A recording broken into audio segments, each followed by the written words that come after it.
Hello everyone, it's Shane Kanto, your Wasteland reviewer, and I'm here to review Peter Rabbit 2, The Runaway. And this finally came out. Because I remember planning on seeing this with my mom last year, because I saw the first one with her, and I'm just like, this is another one lost into the COVID, just like endless pushing back. And now it's June 2021, and we're finally getting Peter Rabbit, even bumped up a bit of a week. I don't know if it was trying to avoid Luca coming out on Disney Plus, but you know, it's out. And here's the thing: I could literally end this review and say, "Hey, if you like the first one, you're gonna like this one." And it could be simple as that. If you didn't like the first one, you're not going to like this one. And the biggest thing at the center of this is James Corden. I'm not a huge fan of James Corden. I find him pretty annoying. And then they make jokes in this movie about how annoying his voice is. And it's just like, this movie gets very self-aware, which is going to be the biggest hit or miss thing for most people here, because it makes jokes about the fact that this movie is modernized Peter Rabbit. It tries to make it into a big, overblown, like modern blockbuster kind of thing with obnoxious, over-the-top, like spy movie kinds of finale or heist movie kind of finale. And it makes jokes about that throughout the film. And then still does it. And you're just like, you're not clever by making fun of the things that you're openly doing to this property and then think, oh, I'm being clever. It doesn't really work for me.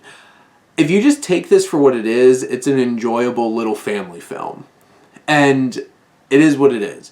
But if you really dig deeper into it, it kind of annoyed me because, like, it's trying to act like you're dumb because you're like, oh, you know, this is exactly what, like, because taking a step back, this movie has two main plots.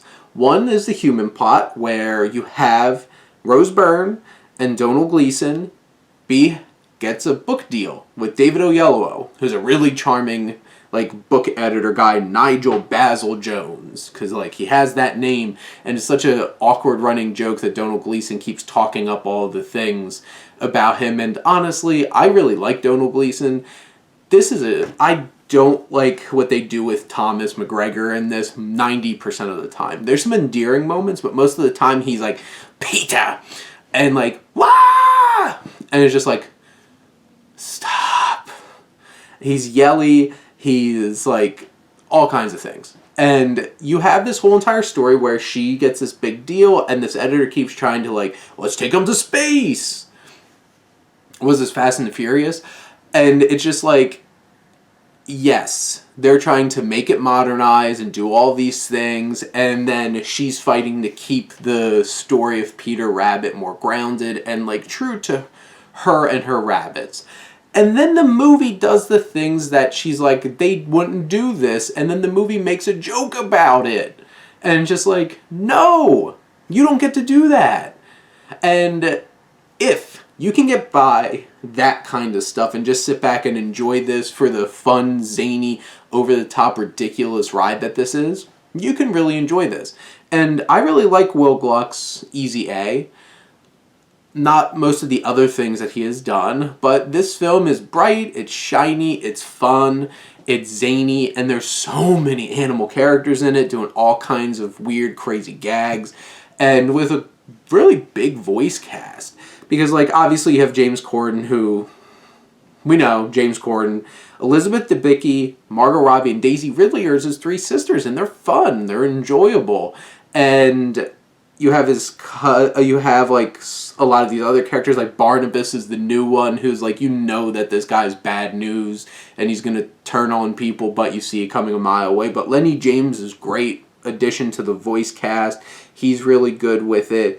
And you have all these other voice actors playing, like, you have the porcupine, who's some fun, the pig, who's really sassy and judgmental, is fun. You have the fox, who's trying to find other ways because now he's a vegetarian, and he's like jogging and like swimming across the English Channel and stuff like that.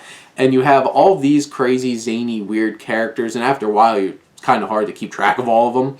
But it's a crazy, over-the-top, zany kind of movie that doesn't take itself seriously, very meta, and tries to make jokes about the things that it's trying to do, even though it continues to do them, and hopes that you don't mind.